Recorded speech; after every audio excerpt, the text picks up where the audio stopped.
Pertama, kita siapkan 150 gram daging ayam. Ini kita cuci bersih lalu dipotong kecil-kecil seperti ini ya. Kalau sudah, siapkan chopper, masukkan daging ayam tadi ke dalam chopper. Tambahkan 1 butir telur ukuran sedang. Masukkan setengah sendok teh garam, setengah sendok teh micin opsional, setengah sendok teh kaldu bubuk, 1 sendok teh lada bubuk, dan 1 sendok teh gula pasir, dan 1 sendok makan minyak goreng. Kalau semua bahan ini sudah tercampur di dalam chopper, kita akan langsung aja haluskan. Kalau nggak ada chopper bisa di blender ya. Nah, ini cukup, hasilnya sudah benar-benar lembut seperti ini. Lalu tambahkan 150 gram tepung tapioka. Ini tepung tapiokanya yang kebanyakan atau chopper aku yang kekecilan sih sampai tumpah-tumpah kayak gini. Ini kita chopper lagi ya sampai teksturnya seperti ini, dia agak mengental. Lanjut aja, ini kita akan masukkan ke dalam plastik segitiga semuanya sampai tumpah-tumpah begini ya. Ini nih, kalau manusia itu tempatnya salah dan lupa. 3 siung bawang putih yang udah aku siapin nggak aku masukkan ke dalam adonan stik ayamnya. Entah apalah yang aku pikir ini. Siapkan tepung panir secukupnya, aku pakai 200 gram tapi ini nanti sisa banyak ya.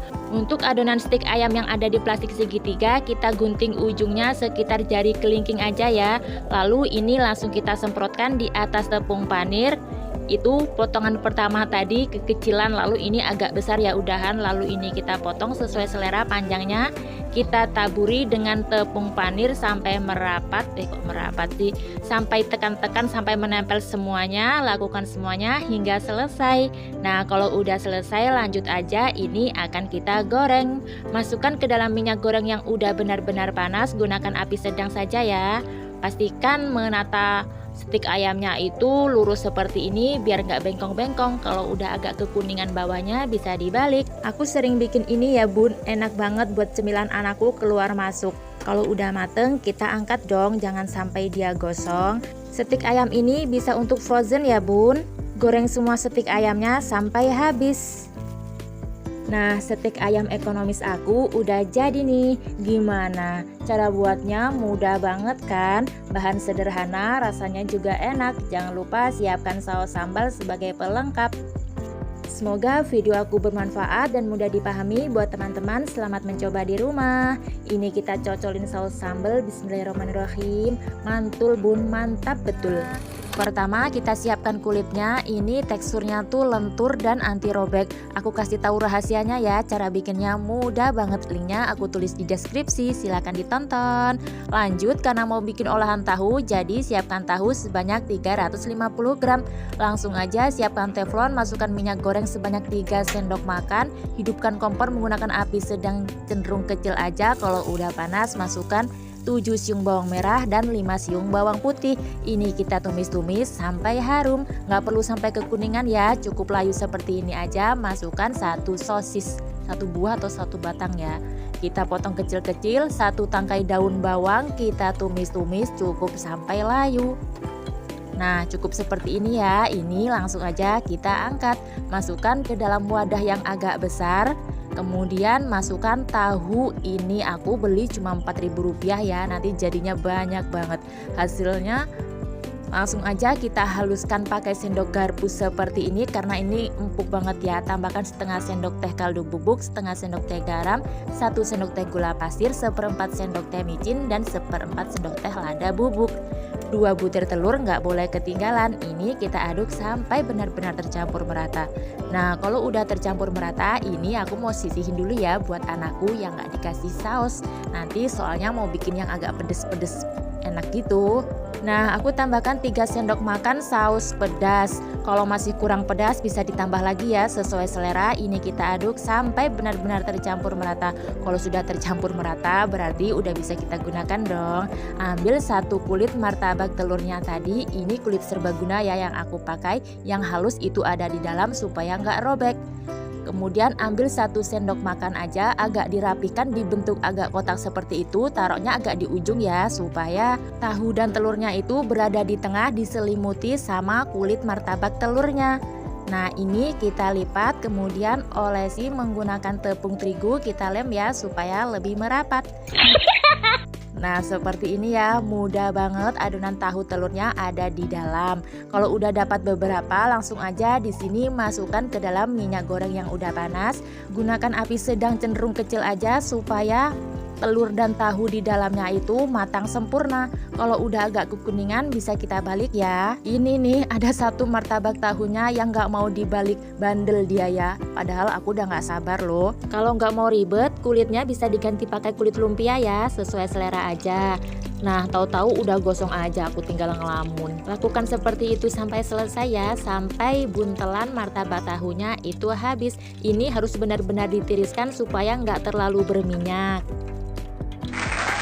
Nah, martabak tahu aku udah jadi nih. Gimana? Cara buatnya mudah banget ya. Untuk yang segitiga tadi, ini contoh kalau nggak pedes buat anakku nanti. Kebetulan emang pas musim hujan ya bun, paling enak makan yang anget-anget. Bikin cemilan di rumah atau ide jualan, insya Allah laris manis. Bismillahirrahmanirrahim. Ini tuh yang nggak kriuk gitu ya bun, luarnya empuk, dalamnya lembut agak pedes. Bisa dicocolin saus juga enak, tapi aku lupa.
Kita siapkan 250 gram tepung tapioka, 200 gram gula pasir, 50 gram tepung beras, dan 25 gram tepung terigu, setengah sendok teh garam. Semua bahan kering ini kita aduk sampai benar-benar tercampur merata. Kalau sudah tercampur merata, kita tambahkan jus pandan asli sebanyak 150 ml.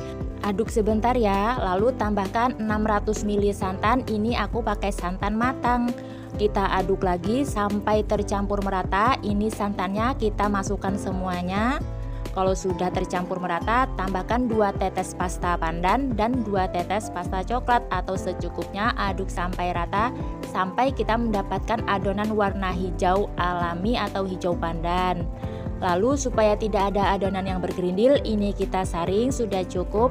Nah, jangan bilang-bilang ya, loyang aku tuh baru gemes banget aku olesi menggunakan minyak goreng sampai merata. Kalau sudah, ini adonan kue lapisnya harus banget diaduk terlebih dahulu sebelum kita menuangkannya. Di sini tuangan pertama aku pakai ukuran 150 ml, tuang langsung ke dalam loyang. Lanjut di sini aku udah siapin kukusan ya yang airnya udah mendidih. Ini akan kita kukus selama 5 menit. Kalau tutup teman-teman datar, dialasi menggunakan kain ya, tutupnya nggak ada lubang seperti ini. Setelah 5 menit udah matang, ini kita tuang lagi 100 ml adonan kue lapisnya, sebelumnya diaduk terlebih dahulu. Nah, lakukan semuanya seperti itu tadi ya, sampai adonan yang terakhir ini 150 ml lagi. Kita akan masak adonan yang terakhir ini supaya nggak bau mentah atau badel. Kita akan masak selama 25 menit. Kalau sudah matang, ini kita angkat dong, tunggu sampai benar-benar dingin. Berhubung aku bikinnya malam, aku tutup pakai sarangan kukusan, ternyata agak berkeringat ya, dan airnya jatuh-jatuh, gak jadi mulus deh. Ini buat pelajaran ya. Nah, langsung aja ini kita sisir pinggirnya supaya lebih mudah untuk dikeluarkan. Mak betunduk ternyata udah keluar aja dari loyang. Ini mudah banget dikeluarkan ya, hasil pinggir-pinggirnya itu mulus banget. Langsung aja kita potong sesuai selera. Kalau menggunakan pisau, dialasi menggunakan plastik ya supaya nggak lengket. Karena ini pertama kali aku pakai loyang bulat, jadi aku motongnya asal aja seperti ini. Lakukan semuanya hingga selesai. Nah, kue lapis tapioka aku rasa pandan udah jadi nih. Gimana? Cara buatnya mudah banget kan? Ini kita mau ambil satu, Masya Allah lentur banget ya teman-teman, bisa lihat itu bergaris-garis mantul. Kita buka satu persatu.